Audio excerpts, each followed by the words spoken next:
Welcome to Samba Samba. Enjoy the video. You'll start by confirming prerequisites. Make sure your iPhone is updated to the latest iOS and has at least 20% battery or is plugged in. Once done, go to Settings, then Face ID and Passcode or Touch ID and Passcode depending on your device.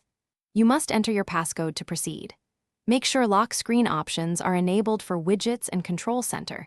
This prevents time display conflicts. These quick checks prepare the phone, so the next steps actually change the lock screen time behavior. Now you'll change the display options that affect lock screen time. Open Settings Display and Brightness and inspect Auto Lock. Set a reasonable timeout like 30 seconds or 1 minute so the time refreshes predictably.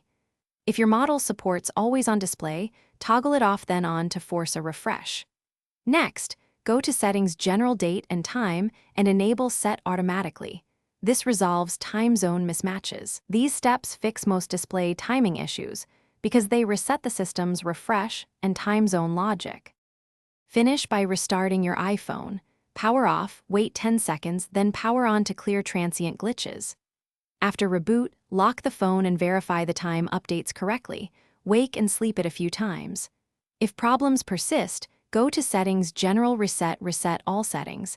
This preserves data but restores system defaults that often fix timing bugs.